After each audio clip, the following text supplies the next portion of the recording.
हैं या आप ताजमहल जाने का प्लान कर रहे हैं तो रुको रुको रुको, ये वीडियो आपके लिए है। ताजमहल जाने से पहले कुछ बातें हैं जिसके बारे में हमें पता होना चाहिए और आज की वीडियो में आपको उन सारी बातों के बारे में इन डिटेल में जानने को मिलेगा। जो टॉपिक्स ताजमहल के बारे में आज हम इस वीडियो में कवर करेंगे वो है ticket price, how to book online Taj Mahal ticket, history and facts, timings, how to reach Taj Mahal, things allowed inside Taj Mahal and things not allowed inside Taj Mahal and more. आप इस वीडियो में टाइम स्टैम्प्स का भी यूज कर सकते हैं एक टॉपिक से दूसरे टॉपिक में जाने के लिए। तो अब जल्दी से करते हैं अपने वीडियो को स्टार्ट, पर उससे पहले अगर आप चैनल पर पहली बार आए तो चैनल को सब्सक्राइब कर लीजिएगा और इस वीडियो को लाइक और शेयर करना मत भूलिएगा। So without any further due let's get started.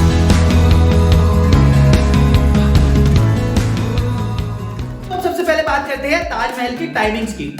Taj Mahal sunrise से 30 मिनट्स पहले खुल जाता है और सनसेट से 30 मिनट पहले बंद हो जाता है नॉर्मल डेज में। एवरी फ्राइडे, हर शुक्रवार को ताजमहल बंद रहता है क्योंकि ताजमहल के अंदर मस्जिद है और उस मस्जिद में आगरा के लोकल व्यक्ति लोग नमाज पढ़ने जाते हैं एवरी फ्राइडे, इसलिए Taj Mahal every Friday normal tourist के लिए बंद रहता है। तो अब बात करते हैं how to reach Taj Mahal. Taj Mahal पहुंचे कैसे? तो ताजमहल के 3 गेट हैं, eastern gate, western gate and southern gate.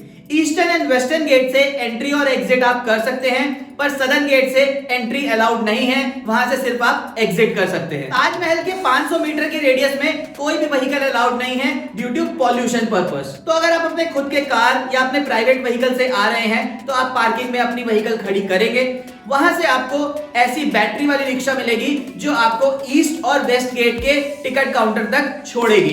ये बैटरी रिक्शा गवर्नमेंट ऑथराइज्ड है और ये पर पर्सन 20 रुपए लेती है जो आपको टिकट काउंटर तक ये आपको बड़े आराम से छोड़ देगी। इस बैटरी वाली रिक्शा में फॉरेनर्स के लिए कोई पैसे नहीं लगते हैं, उनके लिए फ्री सर्विस है क्योंकि ताजमहल का टिकट फॉरेनर्स के लिए ऑलरेडी महंगा है, तो ये सर्विस गवर्नमेंट द्वारा उनके लिए फ्री है। पर नॉर्मल हम इंडियंस के लिए 20 रुपए प्रति व्यक्ति लगता है इस ई रिक्शा में। ये आपको ईस्ट गेट और वेस्ट गेट दोनों के पार्किंग से मिल जाएगी और आपको ये ईस्ट और वेस्ट गेट के टिकट काउंटर तक लाकर आराम से छोड़ देगी। सेम वापस में भी आप 20 रुपए सवारी देकर वापस अपने कार पार्किंग तक जा सकते हैं बड़े आराम से। अगर आपका होटल ताजमहल के रेडियस में है तो आप अपनी कार आगे ले जा सकते हैं पार्किंग से, पर आपको अपना होटल का रिजर्वेशन दिखाना पड़ेगा अपनी कार को आगे ले जाने के लिए। अगर आप सोलो आ रहे हैं या बाई ट्रेन आ रहे हैं तो आप स्टेशन से सीधा ऑटो करके या ई रिक्शा करके आप ताजगंज आ सकते हैं, क्योंकि ताजमहल जहां पे है उस एरिया को ताजगंज बोलते हैं। तो आप ताजगंज बड़े आराम से आ सकते हैं और उसके बाद आपको जिस गेट से भी एंट्री करनी है, जो भी आपके पास है ईस्ट गेट या वेस्ट गेट, आप वहां से बड़े आराम से एंटर कर सकते हैं। यहाँ पे आप लोगों के लिए एक टिप है, आप हो सके अपने साथ बहुत कम से कम सामान रखें जब आप ताजमहल विजिट करने आ रहे हैं, नहीं तो आपको टिकट काउंटर के साथ लगेज काउंटर की लंबी लाइन में भी खड़ा होना पड़ेगा अपने सामान को डिपॉजिट कराने में, क्योंकि ताजमहल के अंदर बहुत सारे रिस्ट्रिक्शन हैं सामान को ले जाने के लिए जो मैं आगे वीडियो में बताऊंगा आपको। तो यहाँ पे आपके लिए एक टिप है कि आप कम से कम अपने साथ सामान रखें जब आप ताजमहल को विजिट करने जाएं, और साथ में आप ऑनलाइन टिकट भी बुक कराएं जिससे आप टिकट काउंटर की लंबी लाइनों से बच सके। तो अब आगे बढ़ते हैं और बात करते हैं ताजमहल की टिकट प्राइस के बारे में। तो अब मैं आपको ताजमहल के टिकट के बारे में बताता हूँ और उसमें जो कैटेगरी है वो मैं वीडियो में आगे आपको एक्सप्लेन करूंगा। तो ताजमहल का टिकट प्राइस कुछ इस तरह है। डोमेस्टिक और इंडियंस के लिए ऑफलाइन टिकट 50 रुपए की है और ऑनलाइन टिकट 45 रुपए की। फॉरेन टूरिस्ट के लिए ऑफलाइन टिकट है 1100 रुपए की और ऑनलाइन टिकट है 1050 रुपए की। Citizen of SAARC and BIMSTEC country के लिए ऑफलाइन टिकट है 540 रुपए की और ऑनलाइन टिकट भी 540 रुपए की है। 15 साल तक के बच्चों का ताजमहल के अंदर कोई टिकट चार्जेस नहीं लगता है, उनके लिए फ्री एंट्री है और ये दोनों ही कैटेगरी के लिए बिलोंग करता है, इंडियन और फॉरेन टूरिस्ट के लिए। ये तो है ताजमहल की एंट्री टिकट। अब अगर आपको ताजमहल के अंदर मौजोलियम पर जाना है, व्हाइट मार्बल पर जाना है, तो उसकी टिकट है 200 रुपए, 200 सारी कैटेगरीज के लिए। ये ऑप्शनल है, मतलब ये टोटली आपके ऊपर डिपेंड करता है कि आप ताजमहल के अंदर जाकर मौजोलियम पर जाना चाहते हैं कि नहीं। इसके लिए कोई फोर्स नहीं है, ये टोटली आपके ऊपर है कि आप अंदर जाकर मौजोलियम पर जाना चाहते हैं कि नहीं। जब आप टिकट परचेज करेंगे तब आप मौजोलियम की टिकट ना ले तब भी चलेगा। ताजमहल के अंदर जाकर अगर आपको लगता है कि मुझे मौजोलियम के ऊपर भी जाना है तो आप मौजोलियम की टिकट ताजमहल के अंदर भी खरीद सकते हैं। ताजमहल के पास ही मौजोलियम का टिकट काउंटर है जो कि 200 रुपए टिकट प्रति व्यक्ति लगता है। आप अंदर जाकर भी ताजमहल के मौजोलियम का टिकट खरीद सकते हैं अगर आपको लगे कि मुझे ताजमहल के मौजोलियम पर जाना चाहिए। मौजोलियम का टिकट आप ऑनलाइन और ऑफलाइन, यानी ऑनलाइन आप बुकिंग कर सकते हैं, ऑफलाइन आप ताजमहल के बाहर से, और अंदर भी ताजमहल की आप मौज़ोलियम का टिकट खरीद सकते हैं। अगर आपका कोई भी और सवाल है ताजमहल के टिकट प्राइस से रिलेटेड तो आप कमेंट सेक्शन में जरूर पूछेगा। I will love to answer your question. अब बात करते हैं सार्क, बीमस्टेक, फॉरेनर्स और इंडियन कैटेगरी के बारे में। इंडियन कैटेगरी में वो लोग आते हैं जो इंडिया के सिटीजन हैं और इंडिया में ही रहते हैं। सार्क कंट्रीज में इंडिया, भारत के पड़ोसी देश आते हैं जिनकी लिस्ट कुछ इस प्रकार है: पाकिस्तान, अफगानिस्तान, बांग्लादेश, नेपाल, भूटान, श्रीलंका एंड मालदीव्स। बिम्स्टेक में भारत, इंडिया के पड़ोसी देशों के साथ दो और देश भी आते हैं जो है थाईलैंड एंड म्यांमार। फॉरेनर, इन सारे कंट्री के अलावा जितने भी देश बाकी बचे हैं वो सब फॉरेन कैटेगरी में आते हैं। ये कैटेगरी के बारे में समझना और इसकी जानकारी इसलिए जरूरी है क्योंकि ये टिकट को खरीदने के टाइम काम आती है। अब बात करते हैं ताजमहल नाइट व्यूइंग टिकट के बारे में। अगर आपको ताजमहल रात को भी देखना है तो उसकी टिकट आपको अलग से लेनी पड़ेगी।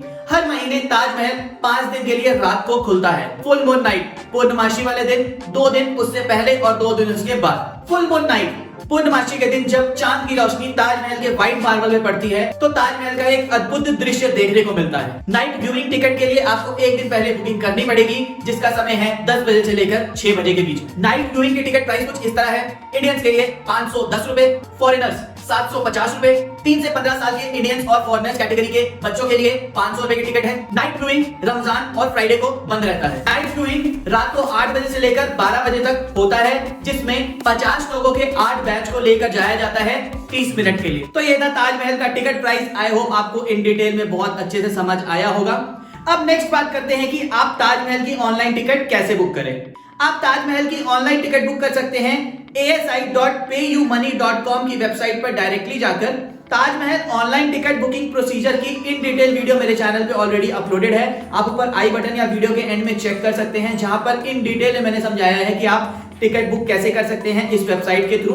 एंड ट्रस्ट मी, आपको बहुत आसानी रहेगी ताजमहल जाने से पहले अगर आप ऑनलाइन टिकट बुक कर लेते हैं, नहीं तो लंबी लाइन में लगकर आपका बहुत टाइम वेस्ट होने वाला है। तो आप इस वीडियो को चेक करिए और आपको फुल प्रोसीजर समझ आ जाएगा कि आप ऑनलाइन टिकट बुक कैसे कर सकते हैं। अब बढ़ते हैं आगे और बात करते हैं ताजमहल की कुछ हिस्ट्री और फैक्ट्स के बारे में। सिक्योरिटी चेकिंग करवाने के बाद जब आप ताजमहल में एंटर होंगे ईस्ट या वेस्ट गेट से, तो दोनों ही गेट से एंटर होने के बाद आपको बहुत सारे रूम्स दिखेंगे दोनों साइड। इन रूम्स की खासियत ये है कि इन रूम्स में बहुत से रूम्स में दरवाजे हैं और बहुत से रूम्स में दरवाजे नहीं हैं। कहा जाता है कि मुगल काल में जब पर्यटक ताजमहल घूमने आया करते थे तो वो इन्हीं रूम्स का इस्तेमाल करते थे ठहरने के लिए, क्योंकि उस समय ताजमहल के आसपास होटल्स नहीं हुआ करते। जब आप रूम्स की लेन से थोड़ा आगे बढ़ेंगे तो आपको ये बड़ा सा दरवाजा दिखेगा।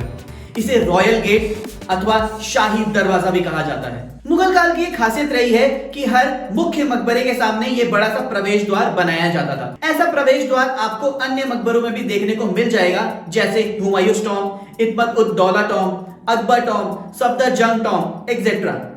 ये जो आप प्रवेश द्वार देख रहे हैं ये ताजमहल की प्रवेश द्वार है और इसकी हाइट 105 फीट है। रॉयल गेट के ऊपर सफेद संगमरमर के गुंबद बने हुए हैं जो 11 आगे और 11 पीछे की तरफ है। ये 22 गुंबद इस बात का प्रतीक है कि ताजमहल 22 सालों में बनकर तैयार हुआ था और 20,000 कारीगर मजदूरों ने मिलकर इसे बनाया था। ताजमहल 1631 में बनना स्टार्ट हुआ था और 1653 में बनकर तैयार हुआ था। जब आप रॉयल गेट से आगे बढ़कर ताजमहल में एंटर हो जाओगे और पलटकर रॉयल गेट को देखोगे तो आपको बहुत सारे अक्षर देखने को मिलेंगे। ये तो थी कुछ हिस्ट्री एंड फैक्ट्स, पर अगर आपको ताजमहल में जाकर गाइड नहीं करना है तो आप इस वीडियो को चेक कर सकते हैं। इस वीडियो में मैंने इन डिटेल में ताजमहल की हिस्ट्री एंड फैक्ट्स के बारे में बात की हुई है और ये मेरे को ऑलरेडी बहुत मजा आया था ताजमहल में घूमने का, जब मैं हिस्ट्री और फैक्ट्स खुद से पहले से ही समझ कर गया था और मैंने ताजमहल में कोई गाइड नहीं करा था, क्योंकि मैं पहले से ही अपनी सारी नॉलेज ग्रैब करके गया था ताजमहल के रिलेटेड। सो अगर आप इस वीडियो को चेक कर लेते हैं ताजमहल की हिस्ट्री एंड फैक्ट्स के बारे में तो आपको ताजमहल में जाकर गाइड नहीं करना पड़ेगा और आप ताजमहल जब घूमोगे तो आपको ऑलरेडी सब कुछ पता होगा ताजमहल की हिस्ट्री एंड फैक्ट्स के बारे में, तो आपको घूमने में और ज्यादा मजा आएगा। तो आप लोगों की मदद के लिए ही मैंने ये वीडियो बनाया है ताजमहल की हिस्ट्री के बारे में। सो आप प्लीज चेक करिएगा, जिससे आपको ताजमहल जाकर और ज्यादा मजा आए ताजमहल को देखने और ताजमहल को समझने में। ये वीडियो आपको ऊपर आई बटन या वीडियो के एंड में मिल जाएगा, तो आप इसे चेक कर सकते हैं। तो अब लास्ट में बात करते हैं things allowed inside Taj Mahal and things not allowed inside Taj Mahal. तो सबसे पहले बात करते हैं ताजमहल में क्या अलाउड नहीं है।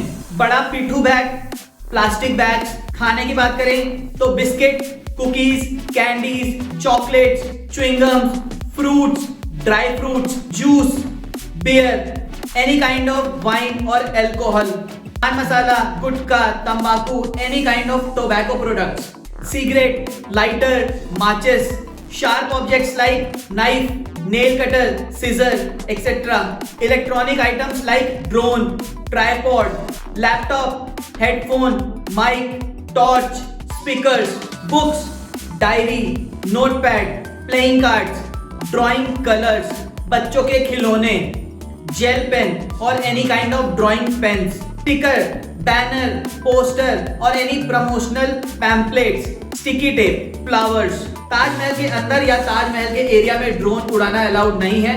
आप प्लीज ड्रोन ना उड़ाएं, नहीं तो आप किसी बड़ी मुसीबत में पड़ सकते हैं। ताजमहल के अंदर सेल्फी स्टिक ले जाना अलाउड है, पर उस सेल्फी स्टिक के साथ ट्राइपॉड अटैच नहीं होना चाहिए। आजकल मार्केट में बहुत सारी सेल्फी स्टिक आ रही हैं जिसके नीचे ट्राइपॉड अटैच होता है। सो अगर आपकी वो सेल्फी स्टिक है तो आप अंदर नहीं ले जा सकते हैं। अगर आपकी नॉर्मल सेल्फी स्टिक है तो आप अंदर ले जा सकते हैं। ये ध्यान रखिएगा, ट्राइपॉड वाली सेल्फी स्टिक अलाउड नहीं है, नॉर्मल सेल्फी स्टिक आप अंदर ले जा सकते हैं। अब बात करते हैं कि क्या ताजमहल के अंदर ले जाना अलाउड है। तो small and medium bags, hand bag, water bottle, camera, mobile phones, medicine. अगर आप डायबिटिक पर्सन हैं तो अपने साथ आप कैंडीज और थोड़ा सा जूस ले जा सकते हैं। अगर आपके साथ छोटा बच्चा है तो आप उसके लिए फीडिंग बॉटल और साथ में कुछ खाने का सामान ले जा सकते हैं। पर आपको एंट्री के टाइम पर वो सारी चीजें आप अंदर क्यों ले जा रहे हैं ये आपको बताना पड़ेगा। All type of cameras, memory card, extra batteries, selfie stick but without tripod, electronic tablet पर उसके साथ कीबोर्ड अटैच नहीं होना चाहिए। अगर आप ताजमहल के अंदर एक्स्ट्रा ड्रेस ले जाना चाहते हैं तो आप वो भी ले जा सकते हैं और साथ में कॉस्मेटिक्स भी। गाइड बुक, छोटा सा notepad, ball pen, goggles and umbrella. Wheel chair Taj Mahal के अंदर ले जाना अलाउड है, पर आप व्हील चेयर मौजोलियम के ऊपर नहीं ले जा सकते हैं, वहां पर अलाउड नहीं है। तो ताजमहल के अंदर क्या ले जाना अलाउड है और क्या ले जाना अलाउड नहीं है, ये सारी लिस्ट उस बारे में थी। तो ये थी कंप्लीट डिटेल अबाउट ताजमहल कि आप ताजमहल कैसे जा सकते हैं और सारी बातें ताजमहल के रिलेटेड। मैंने सारे टॉपिक्स कवर करने की कोशिश करी है इस वीडियो में। आई होप आप लोगों के सारे डाउट्स क्लियर हो गए होंगे। पर अगर आपको कोई भी सवाल और बचता है ताजमहल से रिलेटेड जो आप पूछना चाहते हैं तो प्लीज कमेंट सेक्शन में जरूर कमेंट कीजिएगा। I will love to answer your question. Taj Mahal से रिलेटेड बहुत सारी वीडियोस ऑलरेडी मेरे चैनल पे अपलोड है, टिकट प्राइस और भी बहुत सारी वीडियोस। और ताजमहल के बाद ताजमहल के रिलेटेड और जितने सारे मॉन्यूमेंट्स हैं आगरा में उनकी भी इन डिटेल वीडियो ऑलरेडी मेरे चैनल पे अपलोडेड है। आप ऊपर आई बटन या वीडियो के एंड में पूरा प्ले लिस्ट चेक कर सकते हैं आगरा का। आगरा जाने से पहले आप सारी वीडियोस अगर चेक करते हैं तो आपको कोई दिक्कत नहीं होगी आगरा पहुंचकर। मैंने और भी बहुत सारी वीडियोस बनाई हैं, लाइक मार्केट्स, कौन से मार्केट आप जा सकते हैं या आप और ताजमहल के अलावा और कौन सी जगहों को आगरा में एक्सप्लोर कर सकते हैं एक दिन में या दूसरे दिन भी, क्योंकि 2 दिन का भी आइटनरी है। ताजमहल के आसपास और आगरा के आसपास भी बहुत सारी जगह है, लाइक फतेहपुर सीकरी, वहां पे भी आप जा सकते हैं। तो इन सारी जगह की इन डिटेल वीडियो मेरे चैनल पे ऑलरेडी अपलोडेड है। आप ऊपर आई बटन या वीडियो के एंड में पूरा आगरा का प्लेलिस्ट चेक कर सकते हैं। साथ में आप दूसरी जगह की भी प्लेलिस्ट चेक कर सकते हैं, मेरे चैनल पे आपको मिल जाएगा। मैं आप लोगों के लिए ऐसे ट्रैवल और ट्रैवल रिलेटेड ब्लॉग्स बनाता रहता हूं, तो अगर आपको इन सारी वीडियो देखने का शौक है तो आप मेरे चैनल को भी सब्सक्राइब कर सकते हैं। अगर आपको वीडियो अच्छी लगी हो तो लाइक करिए, अपने फ्रेंड्स एंड फैमिली के साथ शेयर करिए। अगर आपको कोई भी कमेंट है रिगार्डिंग ताजमहल या किसी चीज के बारे में तो आप कमेंट सेक्शन में जरूर कमेंट कीजिएगा। I will love to answer your question. So मैं मिलूंगा आपसे अगली बार इस चैनल पे एक नई वीडियो के साथ। टिल देन अपने परिवार का खूब ख्याल रखिए। जय हिंद, जय भारत, बाय बाय।